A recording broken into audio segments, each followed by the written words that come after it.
उत्तर प्रदेश के एक छोटे से गांव चंद्रपुर में एक ऐसी कहानी मशहूर थी जिसे सुनकर लोगों की रूह कांप जाती थी। गांव के बुजुर्ग अक्सर कहते थे कि साल में एक बार एक ऐसी रात आती है जिसे लोग खूनी रात कहते हैं। उस रात के बारे में एक ही नियम था, सूरज ढलने के बाद कोई भी घर से बाहर नहीं निकलेगा। लेकिन हर साल कोई ना कोई इस चेतावनी को मजाक समझकर बाहर निकल ही जाता और फिर वह कभी वापस नहीं आता। गांव में रहने वाला राहुल इन सब बातों को अंधविश्वास समझता था। वह शहर में पढ़ा लिखा लड़का था और उसे भूत प्रेत जैसी बातों पर बिल्कुल भरोसा नहीं था।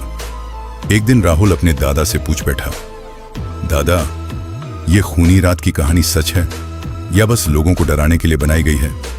दादा की आंखें अचानक गंभीर हो गईं। उन्होंने धीमी आवाज में कहा, बेटा, अगर यह झूठ होता तो इतने लोग गायब क्यों होते? राहुल हंस पड़ा। आज के जमाने में भूत, ये सब बकवास है। दादा ने बस एक बात कही, जब खूनी रात आए तो घर से बाहर मत निकलना। खूनी रात का आगमन कुछ दिनों बाद वह दिन आ ही गया। गांव में अजीब सा सन्नाटा था।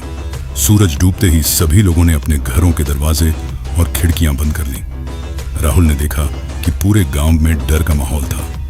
रात के करीब 12 बजे अचानक तेज हवा चलने लगी।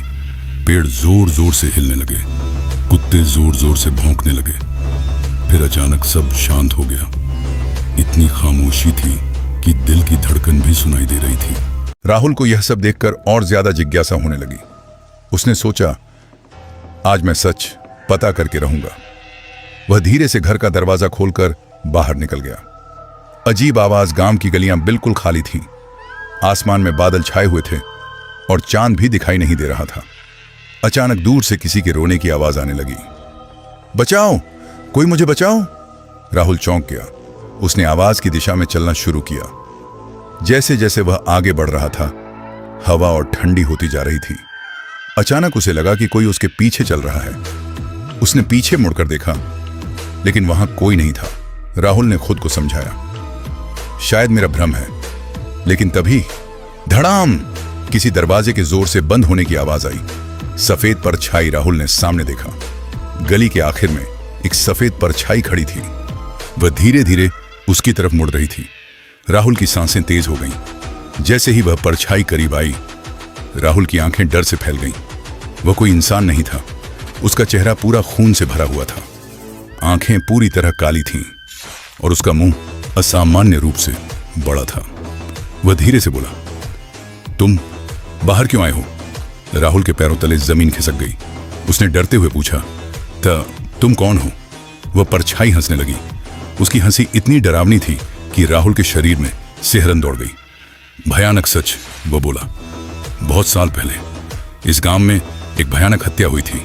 गांव के लोगों ने एक निर्दोष आदमी को चोर समझकर मार डाला। मरते समय उसने बदला लेने की कसम खाई थी।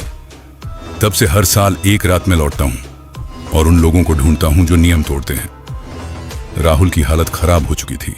वह पीछे हटने लगा, लेकिन अचानक उस परछाई की गर्दन असामान्य तरीके से घूम गई। उसने कहा, और आज तुम मेरी अगली शिकार हो। भागने की कोशिश। राहुल पूरी ताकत से भागने लगा, लेकिन जैसे ही वह दौड़ रहा था, गांव की हर गली उसे उसी जगह वापस ले आ रही थी। वह जितना भागता उतना ही वही सफेद परछाई उसके सामने आ जाती। अचानक उसके कान के पास आवाज आई, भागकर कहां जाओगे? राहुल ने धीरे से पीछे देखा। वह परछाई उसके ठीक पीछे खड़ी थी। अगले दिन सुबह गांव के लोग बाहर निकले। गांव की गली में राहुल की चप्पलें पड़ी हुई थीं, लेकिन राहुल कहीं नहीं था। दादा ने गहरी सांस ली और धीरे से कहा, एक और खूनी रात का शिकार हो गया। गांव के बुजुर्गों ने फिर से वही चेतावनी दोहराई, खूनी रात में घर से बाहर मत निकलना। लेकिन गांव के लोगों को पता था, अगले साल फिर कोई ना कोई इस नियम को तोड़ेगा और फिर खूनी रात वापस आएगी।